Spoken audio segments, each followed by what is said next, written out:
Welcome to Breathe California TV. I'm Terry Trumbull, the host of the show. Our special guest today is Arlene Nuñez, who's considering being producer of the show, as well as having very significant jobs since she's left San Jose State in getting more trees planted and taken care of. So we're going to talk to her about all that right after this public service announcement. So we'll be back in about 30 seconds. What it feels like to have an asthma attack is, well, you can't breathe and you can't tell anybody that you're having an asthma attack because you can hardly talk. You can maybe say one or two words, but you can't say much else. Breathe California has helped me come in contact with more asthmatics and more people who have the same case as I do. It's important to me because I don't feel like I'm alone in the fight against asthma. Welcome back. This is Breathe California TV. Breathe California is the lung health organization for the state of California. We have 5 chapters throughout the state. We recently expanded this TV show that Arlene helps me with to all of Santa Cruz County. So the program now is serving people in an area with 1.5 million people. The focus of this show is generally on preventing damage to your lungs. Arlene's going to talk about trees today, and we're going to find out why they're so important in protecting our lungs. So without further ado, here's Arlene Nuñez. Used to be a student of mine in environmental studies at San Jose State, is most famous with people in the world for having done a headstand on the top of Glacier Point at Yosemite, 5,000 feet above the valley floor. It just causes me to get scared thinking about it. All right, well, thank you for the introduction, Terry. That was definitely a couple years back, and I've learned to not do that. I guess it's very dangerous. Don't recommend it, children. But yeah, thank you again. Thank you for having me. Like you mentioned, I do work in urban forestry. We work with a local nonprofit in the Mid-Peninsula named Canopy. But for San Jose, I think the similar nonprofit that's kind of doing the same work of reforesting our cities is our city forest. So if anyone's interested in learning about and expanding their urban forest, please reach out to our city forest, who we also partner with, their nursery. But yeah, Canopy is a local nonprofit working in the Mid-Pen that is really trying to expand on the urban forest. And specifically, we're working with a lot of different organizations, building different partnerships. We first started out working in Palo Alto through a city contract, and we've now expanded it to Mountain View, and that's a program within itself. And I run our Branching Out initiative that works in East Palo Alto, an unincorporated community called North Fair Oaks in Redwood City, and a community in Bellhaven, in Menlo Park called Bellhaven. So we work with those specific 3 neighborhoods through a CAL FIRE grant, which gives us the opportunity to not just plant trees, but replant them if they don't make it through the years. We also are able to maintain them for the first 3 years while they get established. All we ask is for residents to either water them, and we will maintain it for the first 3 years, whatever it needs. But yeah, I think it's such great work that we're doing this. A lot of other cities have urban forest master plans and work that internally, but there are other communities that aren't as resourced for whatever historic reasons, either redlining or just how it works out, how it's worked out.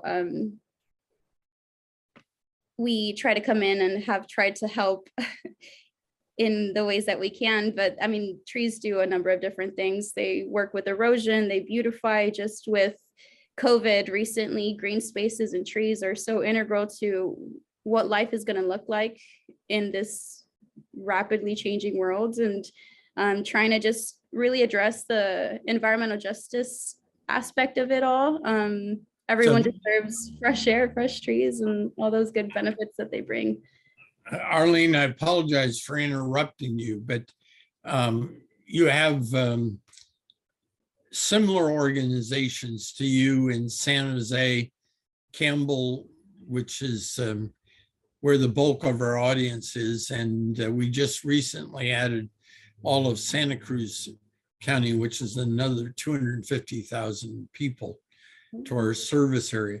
But the comments you make on how helpful trees are pretty much applicable to anything that's being done to plant and maintain trees and all those other places, right?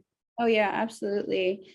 It's not really just about what it does, it's this huge thing. I mean, I'm sure we've heard about the Green Gap and, the socio-economic statuses that really reflect into like the disparities of green spaces in different communities. There's the health aspect, the cleaning, the local ambient air, the temperatures is one of my favorite issues that it really resolves. I think there's been studies that show a 10-degree difference between urban cities that have trees and other cities that lack them. So that 10-degree difference with, climate change literally right here in our present time, it really does make a difference no matter where the trees are being planted. So our worst air pollutant is ozone, which isn't produced by anybody. It's a product of chemicals being dumped in the air by cars and anybody burning fossil fuel. And as you were pointing out, the hotter the temperature, the faster that reaction occurs. And so ozone becomes worse the hotter it is. So you also mentioned health and well-being, and both the New York Times and National Geographic's ran very clever shows in the last 6 months where they put strips across the cover of their magazine and showed very well-to-do areas which were heavily treed and very poor areas which were not. So there's so many ways I can go with this. When you were a student of mine, that was what, 3-4 years ago? 3 years ago. So what was your major at San Jose State? Yeah, I got my major in environmental science with a minor in restoration, but it was a very interdisciplinary approach. And, it was heavy on the environmental justice aspect. Almost every class that we had carried that component. And that's really the component that drew me in. Everything that you do, you ask yourself, why are you doing it? Why do you care? And either you feel it or you find yourself direction. And for me, it was really a sentiment. I mean, this matters, and it's something that can encompass so many different things, and it brings so many people together. I mean, we see it in my nonprofit too. We actually do a volunteer-based work. What's that besides Canopy? Say that again. What's that besides Canopy? It sounded like another nonprofit you're active with. There's another nonprofit that I'm active with. I volunteer with them, cleaning the watershed area in San Jose. But this one, I was just talking about Canopy, sorry. Okay. So when I was a professor, you invited me to a couple of events of a group called Com University, if I'm remembering the name right. Mm-hmm. So what do they do? Oh yeah, they do great work too. I think they have, over 50 different programs and projects that run across different majors, different departments, and they all really do focus on community building, partnerships, and enforcing those relationships. Like anyone who runs a a program or a project is typically a San Jose State student, either completing their undergrad or as a graduate student.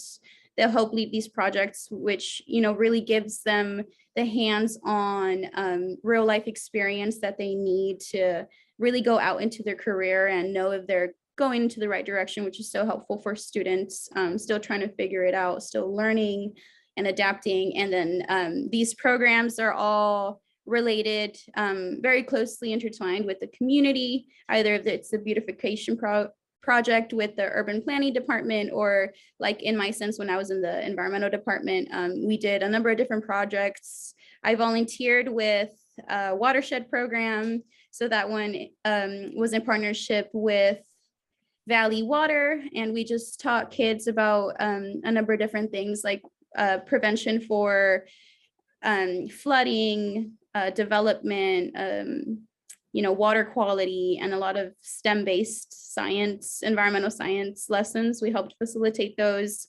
And then I actually applied for their, what was it? I forgot what it was, what the position title was, but it was to run their program for their growing sustainability project, which incorporated two parts to it. One was a nutrition-based initiative, and the other one was really getting, again, students hands-on work with the environment around them and just trying to really open up a different type of perspective to what's around them. So we would do garden lessons, local habitat, flora, fauna, a different number of things that consisted of field work. So field work for elementary students, which I absolutely loved. And it did have an impact. The kids loved it. And it was a really nice partnership.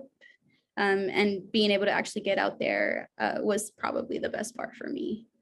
So one of the things that we've stressed on this show in the past is buying local fruits and vegetables, and really, to their credit, San Jose State environmental students have been the backers that started up around 3 different lots in the area to grow vegetables, places like Veggie-lution. And yeah, I volunteered with them a couple of times too. And I was actually one of the directors for the San Jose State program. It's a class and a club, but it's called I'm blanking on it. Do you remember the one that Lynn helped us with? Environmental Resource Center. Yes. Yeah, so actually I was a part of that club in that class, and the Veggie-lution, for those of you who don't know, they do offer veggie packages to local residents around them, but they started off as San Jose students in the Environmental Resource Center. So it's a great, like you mentioned, partnership and how they give back to the community. So we're going to talk with Arlene further about trees and how useful they are after this public service announcement. So we'll be back in 30 seconds. My name is Rene Montez. I've been using the CPAP machine, I would guess 10 years. I got so accustomed to it, I don't go anywhere without it. I take it with me everywhere. From the moment I put it on, I thought it was the greatest thing because the breathing was a lot easier, and after using it for a couple nights, I felt a lot of energy. Breathe California is fabulous. Welcome back. This is Environmental Concerns, sponsored by Breathe California. We're located on Park Boulevard in San Jose. If you can come in and volunteer. I've been doing that since I left law school back in 1973, and I've been very warm and cuddly about having the opportunity, like Arlene does now, to make a difference to improve things in our community. So I don't know if I ever told you, Arlene, the reason I got active in tree plant maintenance was my parking lot in the 24 years I taught it San Jose State was 3 blocks off campus. And there wasn't a single tree on the sidewalk in that 3-block walk. Instead, every 20 feet was a blank space where a tree had been planted at some point in the past and ended up being pulled out because nobody maintained them. Mm-hmm. So talk a little bit about that. How important is maintenance, and hopefully we can recruit some people to join you. How heavy of a duty is it? Yeah, I mean, it's very heavy duty, definitely. You know, a part of growing the urban canopy is also maintaining it, knowing that it does require a lot of resources to upkeep and maintain and have a well thriving urban forest. I love that you mentioned that heat that you feel when there's no trees around. It's actually one of the reasons why I'm in here, why I'm in this field and why it matters so much to me. But it really does help having nonprofits, having that partnership, and really just that relationship with the local community residents. The way our program works is we actually ask our resident folks if they want a public street tree on the parking strip, which in all type of aspects will benefit greatly with the urban heat island effect or reducing the urban heat island effect. And the way it works is they actually water it for the first couple of years until the trees become established. That's one of the greatest ways that Mid-Pen folks can really help us grow the urban forest. And it's also, you know, just knowing if you're planting your own tree in your backyard, which one brings the most benefits to your local environment, to yourself, what you're looking for, and taking all these factors into consideration and really just making the best decision for not just yourself, but your community members. I know there's a lot of cities around. I'm from Santa Ana, Orange County, and they're, you know, notoriously known for not having green spaces and trees. As affluent as they are, it's still not that much of a concern. But it's really great just to even have these conversations and really, you know, open up dialogue with folks around you, family, friends, anyone that really cares about you and wants to listen, wants to have these conversations, even if they seem not like in the mainstream media or whatever typical conversations you have, they are really important. And even just a simple conversation can really help with the movement within itself. But I think it is more than that. Some issues really just come down to money and where it's allocated and how we really manifest it into our physical environment around us. I think, I don't know much about the San Jose, but I know for sure they definitely take care of their trees. So if I was interested in having a tree planted in front of my house, how do I get that done? And then what would maintenance entail for the 2 to 3 years you were talking about? Yeah, well, for you specifically, I would, in Palo Alto, I think the city has a great program. I think they are willing and able to grow the canopy fairly easy. I don't know exactly how it works. For our nonprofit, we specifically work with South Palo Alto, where there's been a lot of development and a lot of trees have been removed. There's not up-to-date data on what it currently looks like, but we do know that it's being depleted, that we're losing trees in the South Palo Alto, and that's the reason why we're out there. But it's actually very difficult to just give you a blanket suggestion of what to do. For those of you watching this and interested in growing the urban forest with us, every city, every county is very different depending on where you're at. Like I mentioned, some unincorporated communities have it more difficult. You know, there's like financial aspects, there's permitting, even removing an old tree can take thousands of dollars for you to remove, grind down, and then replant on top of that. So it is really difficult, and that's why so important that we really address the money and accessibility and the topic of equity and what we're doing.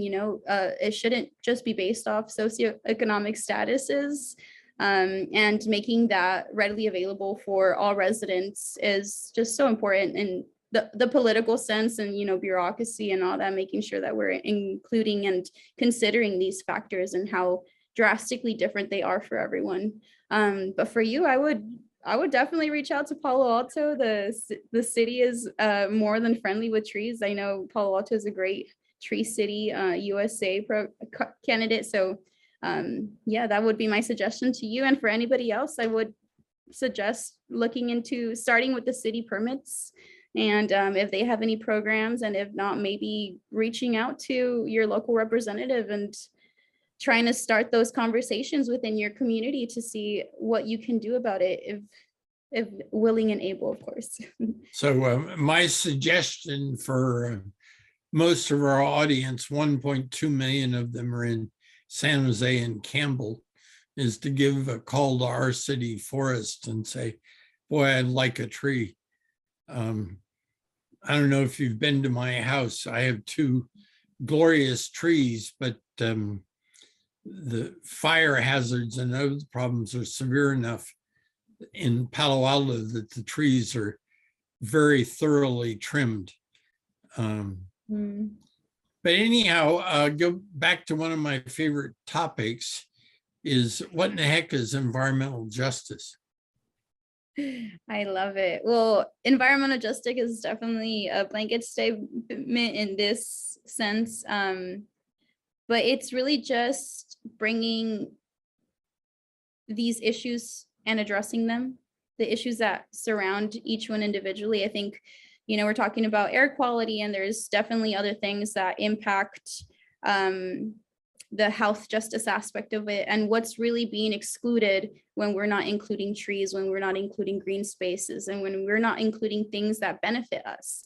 There's so much science, so much data that really reflects on the benefits of trees being around everyone in our community. For schools, I mean, I've worked with schools that are almost completely asphalted over. There's no space for trees, and we've came in, removed the asphalt, and have planted in, the soil that hasn't been aerated, that hasn't seen water in forever. It's basically impervious. The water, when we water these trees, it's very stagnant. It doesn't go through. And these are the things that we're thinking about when we really talk about addressing the injustices that have been imposed with things like redlining, right? That was intentionally not letting folks buy houses or moving into specific communities.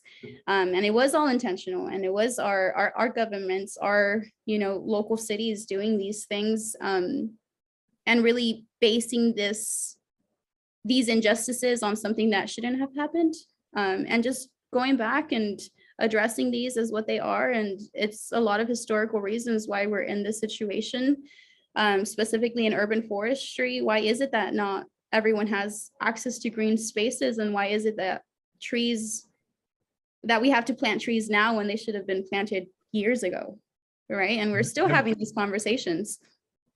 So I would define environmental justice as the notion that we all get treated relatively the same.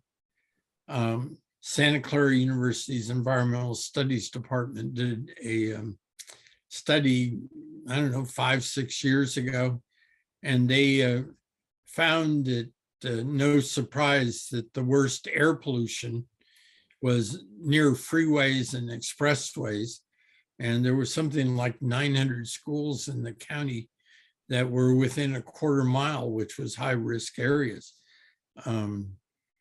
But their study, they were totally astounded to find that parks, which they evaluated, access to parks in our county is relatively equal for everybody.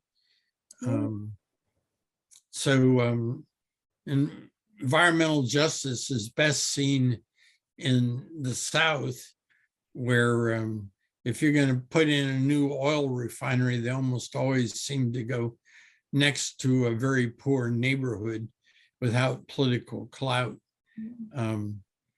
I had one student tell me environmental justice was the idea that all of the undesirable hazardous waste facilities ought to be put in Los Altos Hills. The reason for that being is that generally poorer communities like East San Jose are the one that gets the undesirable facilities. So what are you personally doing for Canopy? So I actually run their branching out initiative, working with East Palo Alto, Bellhaven, and North. Branching out seems to be an appropriate terminology for what you're doing. Yes, I love the play words. It's nice. But I work with schools.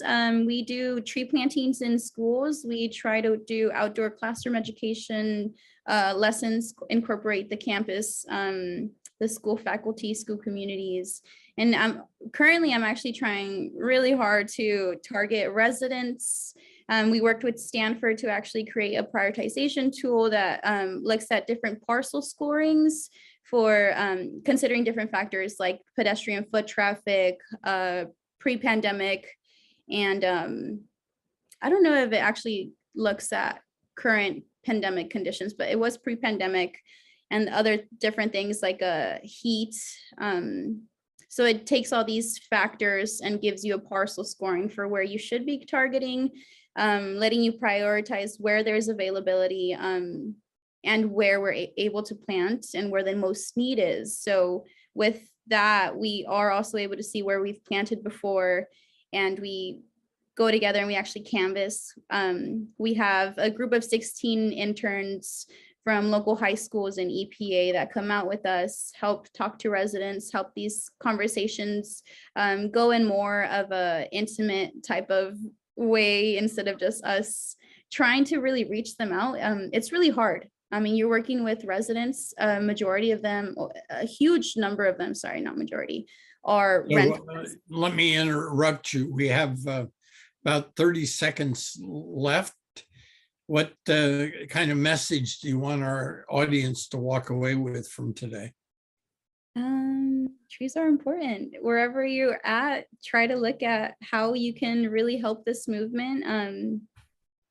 And it's so important, not just a health aspect and environmental aspect, but in a well-being type sense. You know, the biggest thing is, how are you going to be well in this world moving forward? How is everyone going to be more well mentally, emotionally, and environmentally? So thank you, Arlene. We appreciate that. Hopefully we can have something just as interesting next show we record. So thanks again, and go out and get us more trees. Thank you, Terry. I'll try. Good night. Good night.